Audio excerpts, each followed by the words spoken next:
The rain had fallen for hours, steady at first, then punishing. Thunder rolled in long intervals, never quite stopping, only shifting in volume. Somewhere between the last outpost station and the southern ridgeline, the road had begun to give, small floods cutting through gravel, the shoulder softening beneath the weight of the truck's tires. The ranger at the wheel slowed without needing to speak. There was no one else on the road. Only the wind, the sweep of water over stone, and something else. It came low at first, almost part of the storm itself. A cry, not sharp or loud, but strained. Not the shriek of a bird or the coughing bark of a jackal. This sound trembled at the edges, rising once, then again, then vanishing into the gust. The ranger turned his head slightly, pressing a hand to the windowpane as the wipers dragged back and forth. Just ahead, where the shoulder curved wide near a flood-split wash, something moved. He slowed the truck further, easing it toward the edge of the mud. Another ranger leaned forward beside him, squinting. They saw it at the same time. Not debris, not a fallen branch or a sheet of tarpaulin. It had the shape of something living, slumped, rounded, caked in mud and leaves. But it didn't rise. It didn't turn. It just lay still in the shallow water, legs tucked awkwardly beneath its belly, ears matted against its head. The engine clicked into silence as the ranger shut it off. Rain fell hard on the roof. No one rushed. They stepped out into shin-deep runoff, boots swallowed by the thick earth as they moved closer, hands low, voices quiet. It wasn't until they stood only a few feet away that they were certain. A calf. Elephant. No more than a few months old. His body was coated in grime, thin skin stretched over ribs, back legs twisted unnaturally as if he had collapsed mid-step. His trunk lay curled in front of him, unmoving. One ear flicked slightly as water streamed over it, and then again, that sound. A cry, muffled and uneven, barely pushed past the rising tide. He wasn't dead. Not yet. One ranger knelt slowly beside him, ignoring the water soaking through his pants. He didn't reach for the animal. He only waited, eyes steady. The other stepped back toward the truck, calling quietly into the radio, voice muffled by static and wind. There was no time to bring in a trailer, not in this weather, but they could try to keep him warm, keep him alert. They moved quickly, but gently. A canvas tarp was brought from the back of the truck and laid across his back, pinned by hands and boots against the gusts. The calf twitched once when it touched his spine but didn't resist. A second ranger crouched behind him and gently lifted one rear leg from where it had been twisted beneath him. The calf moaned softly, chest shuddering, and tried to move his head. "It's okay," one whispered. "Easy, little one." There were no adult prints nearby. The mud had a clean sweep to it, untouched, save for the scatter of broken reeds and the calf's own staggering imprints that ended where he had fallen. No herd, no guiding trail. It was impossible to know how long he had wandered before the storm, or how far. They didn't try to move him. Not yet. The risk was too high. His breathing was shallow, his eyes only half open, lids heavy and slow to blink. The tarp held some heat, but the chill from the runoff was already pulling at his strength. A third ranger arrived from the ridge above, bringing a thermal wrap from their kit. They draped it over the calf's neck, tucking the edges close. One reached into the kit for a canister of electrolyte solution, pouring a small amount into a metal dish. Another gently touched the calf's trunk, guiding it slowly toward the rim. The calf didn't respond at first, but after several long minutes, his tongue flicked once, then again. A small slurp, then stillness. The rain softened near evening, dropping into a steady drizzle.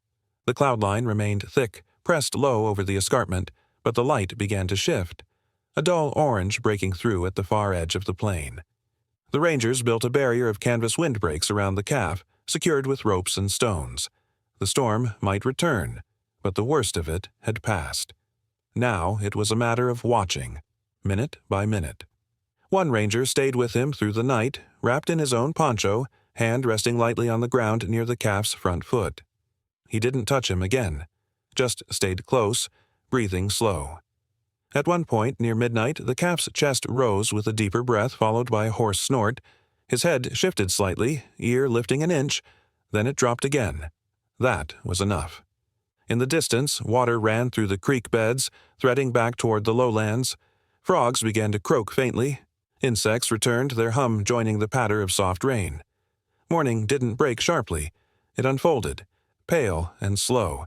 The calf remained where he was, but the mud beneath him had hardened slightly. His eyes were still closed, but his breath came steadier now.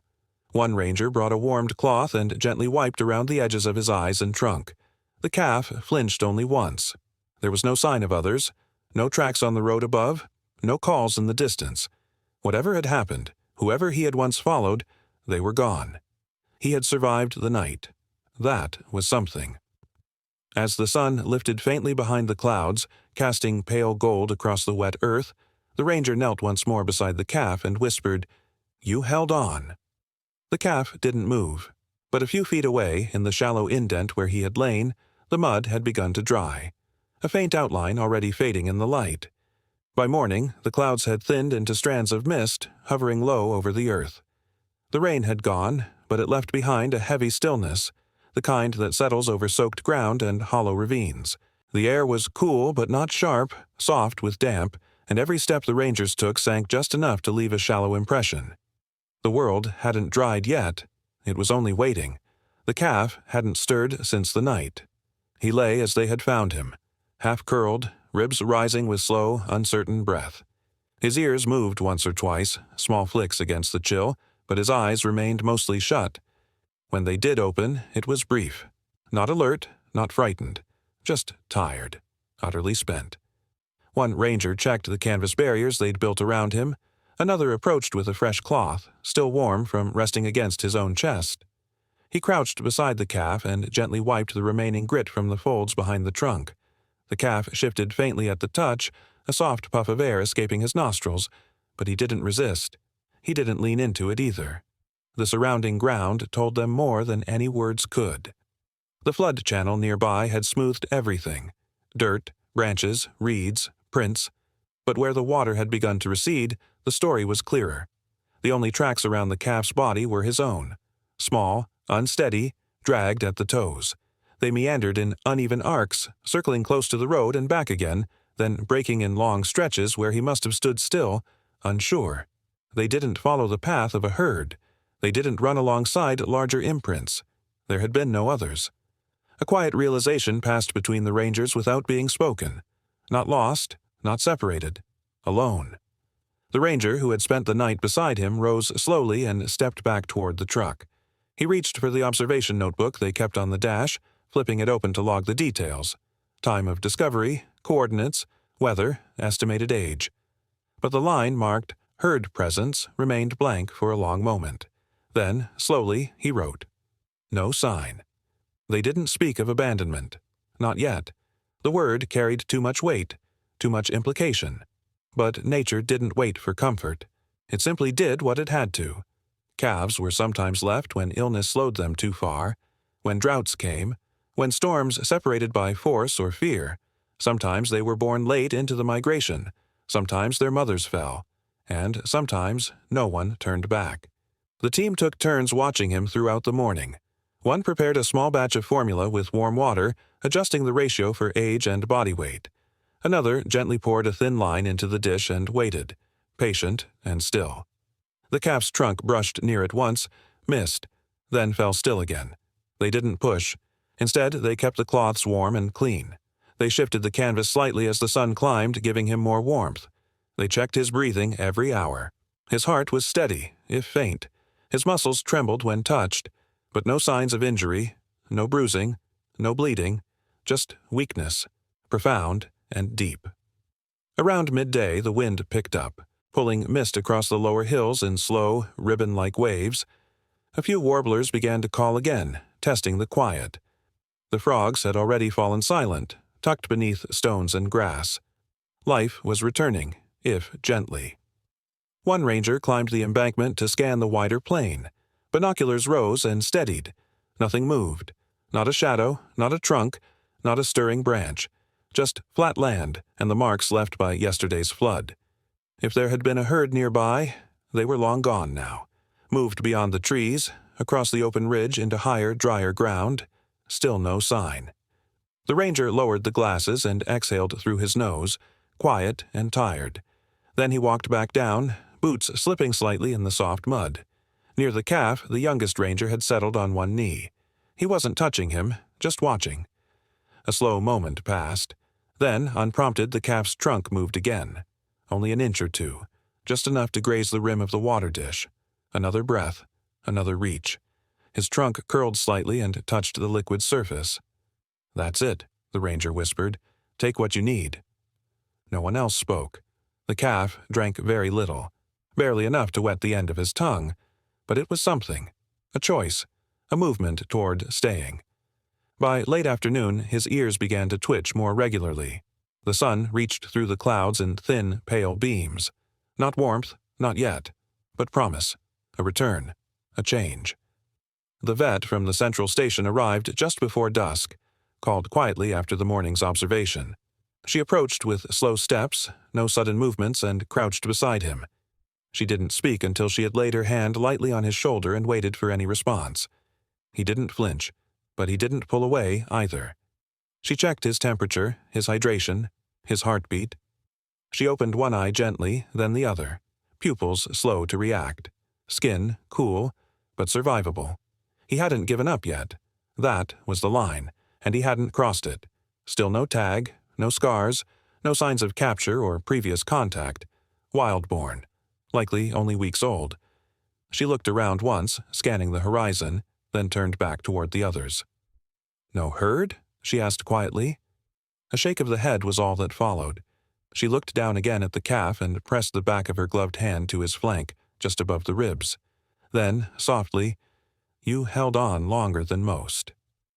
Evening came slower this time, not like the night before, when storm clouds had swallowed the light. This dusk bled across the sky in slow shades, gray, then blue, then lavender near the edges. The wind had stilled. The world breathed quieter now. The calf shifted one more time before dark, a long, drawn breath through his trunk, followed by a small grunt. One ranger leaned closer, tucking the edge of the wrap more securely around his body. "We've got you now," he said gently. "You're not out here alone anymore." The calf didn't move, but a single ear lifted, flicked once, then lay flat again. That was enough. In the settling dark, the canvas rustled softly. A branch creaked nearby, and somewhere beyond the ridge a low wind carried the scent of dust and wet leaves. The calf slept with his feet drawn close, no herd beside him, no shadow cast but his own. But he was no longer uncounted. Not forgotten. Not unfound. The days that followed were quiet. Not still, the earth never truly paused, but hushed, like breath held beneath warm cloth. The calf was moved from the roadside clearing to a temporary shelter near the ranger outpost, where the terrain sloped gently into scrubland and wild acacia bordered the perimeter. A place not far from where he was found, but safe, dry, and watched with patience. They didn't name him. Not yet. Sometimes names came later if the body chose to stay. For now, he was simply the calf.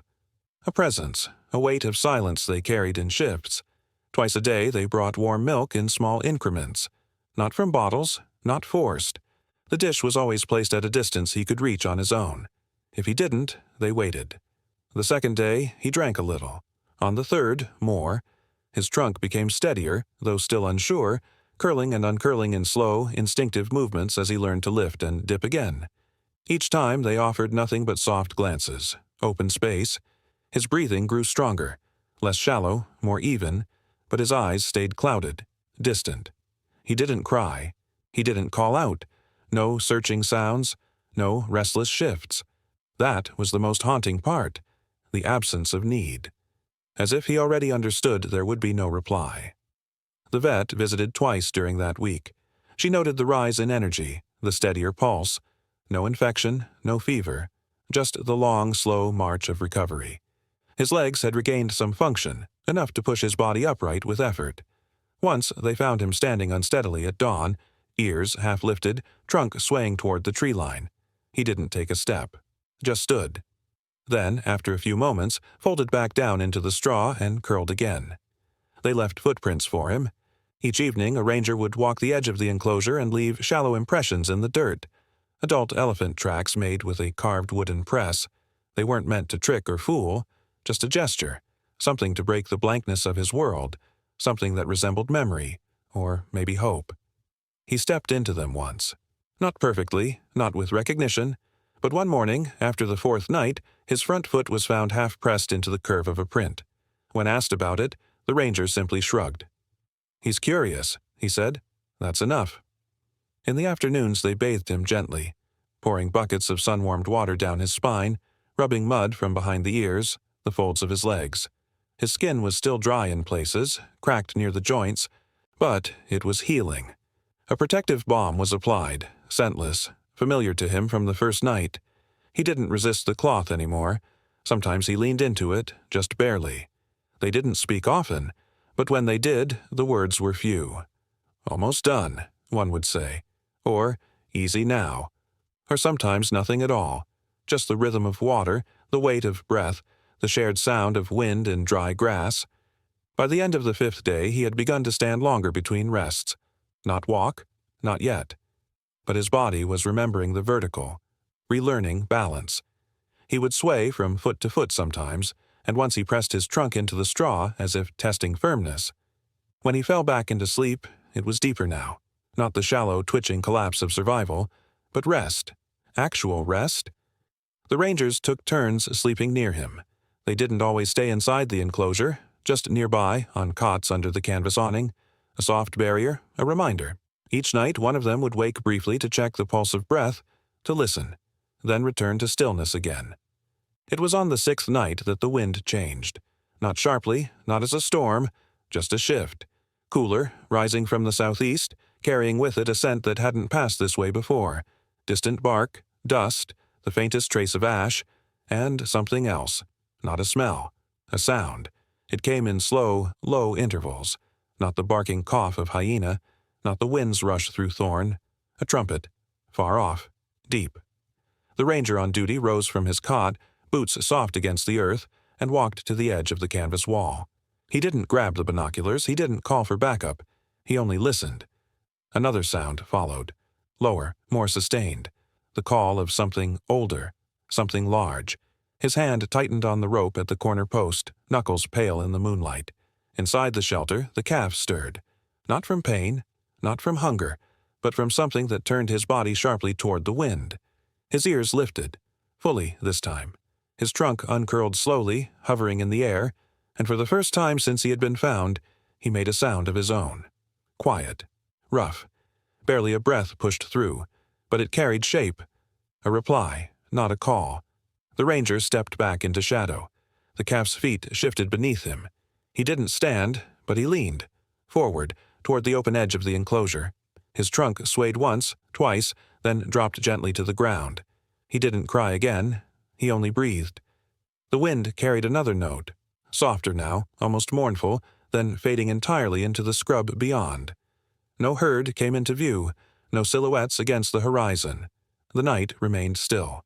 But something had changed. The calf's body relaxed slowly.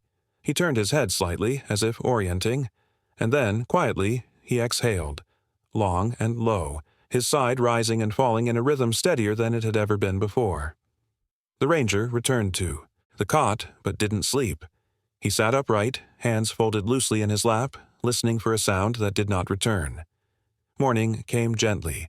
The sky rinsed in gray. The calf slept curled but closer to the fence line now, as if something beyond it had called him once, not to move, not to flee, but to remember. There had been a breath beside him, not imagined, not lost. And even though the plains were quiet again, the space between his own heartbeats was no longer so wide.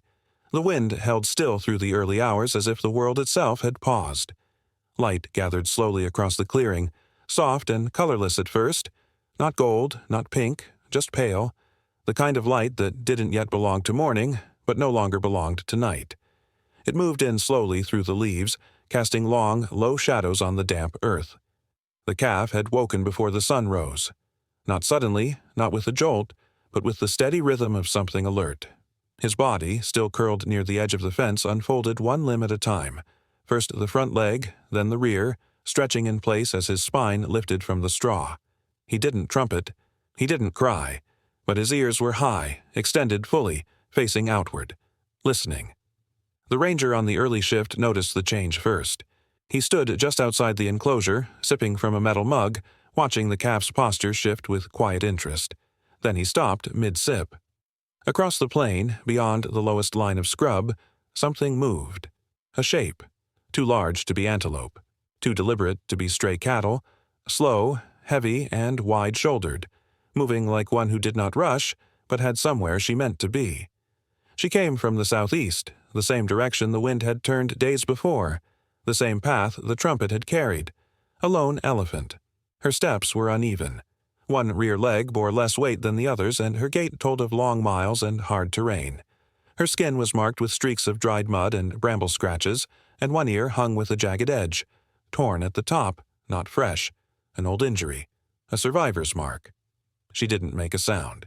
She simply walked, slow and quiet, toward the outer clearing. The ranger lowered his mug to the ground and backed away from the fence, giving space.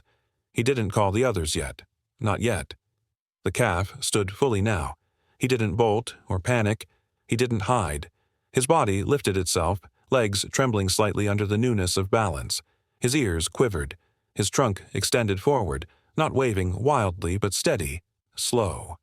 He took one step toward the open edge of the enclosure, then another. The female elephant stopped near the last tall acacia, just before the boundary line. She tilted her head slightly. Her trunk lifted, not high, just a short arc through the air, breathing in, assessing, and then, gently, she moved forward again. The calf crossed the final patch of straw and mud, his pace unsteady but deliberate. The fence didn't matter. He reached the edge and waited. The ranger nearest him loosened the canvas barrier just enough. No gates were opened, no signal was given. But the gap widened with respect, not command. The elephant reached the opening. For a long breath, neither moved. Then, without force, without sound, she reached out and touched her trunk to his. Not a sweep, not a pull, just a still, lingering touch along the side of his face, his neck, his chest. The calf leaned into it. His eyes half lowered. A low, rumbling note passed between them, barely audible. Not a trumpet, not a call. Just a vibration, like a heartbeat shared between bodies. The ranger stepped back further. She did not enter the enclosure. She did not step beyond the clearing. She simply stayed there, beside him, resting her trunk against the side of his small, scarred form. They did not move for several minutes. The calf's ears slowly folded back in calm. His body settled. His trunk fell against hers and stayed there. Another ranger appeared near the truck, drawn by the silence. He paused mid-step as he saw them, then said nothing. No one needed to explain what was happening. It was her. Whether mother or matriarch or something in between, it didn't matter now. She had come back, and the calf had waited. When she shifted her weight, the calf followed her movement. Not hurriedly, not clumsily, but as if he remembered how. As if walking alongside something was not a thing forgotten. She didn't lead him away. Not yet. She remained at the edge, close to the brush line with the calf nestled near her flank. Occasionally her trunk would drift to his back or shoulder. She did not feed him. She did not demand him forward, but she stayed. The rangers kept their distance. The vet stood quietly beneath the awning, arms crossed loosely over her chest, watching with a stillness that came from years of knowing when not to intervene. By midday, the heat had begun to rise. The pair moved slowly around the edge of the clearing, the calf resting in the dappled shade beneath the female's chest. She flicked her ears at the flies. He nuzzled once into the hollow of her foreleg, then curled close and lay down. They stayed that way for hours, quiet, unmoving. The rangers adjusted their positions, radioed a check-in, took notes, but none stepped close. None spoke beyond a whisper. One ranger, the youngest, stepped briefly into the shelter and retrieved a cloth from the water dish. He wrung it out slowly, then placed it gently near where the calf had lain the night before. Not for use, just for presence. Then he backed away again, boots soft against the dirt. Evening came with long shadows stretching across the scrub. The sun dropped lower behind the hills, casting the world in honeyed light. The female elephant turned once toward the open plain, ears lifting. The calf rose beside her, wobbling slightly, then straightened. She touched him once more with her trunk, a soft sweep from shoulder to back. They didn't leave, not yet, but the direction was clear. They had found each other. And though no one could say what might come tomorrow, in that moment, they stood together, not lost, not waiting, and not alone. The breeze lifted the tall grass behind them, and a single feathered branch swayed gently against the canvas wall, brushing it with the softest sound, like a breath being let go. By morning, the light no longer felt tentative. It crept across the clearing in slow gold, casting long shadows that softened as they stretched. The sky was clear, untouched by the storms of the past week, and the breeze that moved through the acacia leaves was warm, almost sweet. It smelled of dry bark and early dust, of a land drying but not cracked, healing in its own rhythm. The female elephant had not left. She had remained near the calf through the night, sleeping lightly, her body always curved slightly to shield him from the open edge of the brush. Occasionally she shifted her weight from one foot to the other, resting, watching, listening. But she never moved far. The calf had slept soundly, curled in the slight arc of her front legs, his body drawn close, trunk relaxed. No restlessness, no calling, just breath, long and even, rising against the line of her skin. At first light, the rangers watched from a distance. They didn't mark the moment with movement or noise. No radio chatter, no sudden steps, just presence, quiet and respectful. When the calf rose, it was with more steadiness than they'd seen before. He lifted himself slowly, pushing up with both forelegs, then shifting his weight to the back. His legs held. Not perfect, not strong, but steady.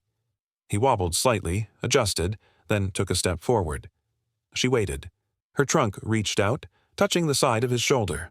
Then she turned, moving a few paces into the open clearing, toward the scrub's edge. The calf followed, not quickly but without hesitation. It wasn't dramatic. No charge, no gallop, no triumphant sound. Just a walk. The walk of two bodies who knew something of each other now, not just through blood or memory, but through something quieter. Time. Return. The space between loss and reunion. The youngest ranger walked along the outer edge of the shelter, stopping near the gap in the canvas where the calf had first stepped forward. He knelt, pressing one hand into the dry soil where the straw still bore the weight of old impressions. He didn't speak right away. Then, softly, he said, He waited. Another ranger, standing behind him, nodded once. And so did she. They didn't follow. Ahead of them, the pair crossed the low rise at the clearing's border. The female moved with more ease now, her limp still present but less pronounced. The calf stayed near her hind leg, his trunk swaying slightly as he walked. He didn't lag. He didn't wander. His small feet made soft prints beside hers, shallow but clear. As they passed the outer trees, the light grew warmer. Sun slipped through the branches in golden strands, dust catching in the rays like threads of silk. The landscape opened slowly before them. Scrub that would lead into plains, then into denser woodlands beyond. Not a path marked by humans, but one known to them. The rangers watched until the pair reached the rise. The female paused, turning slightly, her body angled against the wind. The calf stepped forward and brushed against her side. She lowered her trunk and touched his spine gently. Then they turned together and continued. No fence, no tag, no call to track them, just the walk. The vet joined them near the edge of the clearing. She didn't ask for updates. She had seen enough. Her arms folded loosely across her chest. She kept her eyes on the spot where they had vanished, even after the dust began to settle. Behind them, the enclosure stood quiet, the canvas flaps rustling in the breeze. The water dish sat untouched. The straw was neat, clean, and empty. The space was not marked by loss. It was marked by absence with meaning. Something had changed here, and it had left. Later that morning, a pair of rangers walked the perimeter, removing the canvas screens. One of them folded the worn cloth where the calf had slept, holding it gently for a long moment before placing it into a storage bin. Not discarded, just put away. Preserved. No photographs were taken. No final report was filed with fanfare. The notes were brief. Calf released. Adult present. Observed leaving in sound condition. But among the team, the silence that lingered was not empty. It held weight. It held warmth. Because sometimes the rescue was not in the lifting, the feeding, the healing. Sometimes it was in the waiting, and in being found. As the sun climbed higher and the air began to shimmer at the horizon, the clearing returned to stillness. The earth, once soaked and torn, had begun to dry. Grass pressed gently into the shallow tracks where the calf had walked. The wind moved through, slow and soft, blurring the lines. But one print, a small one, held just a little longer, pressed beside a larger one, almost matching. Then, quietly, it faded too.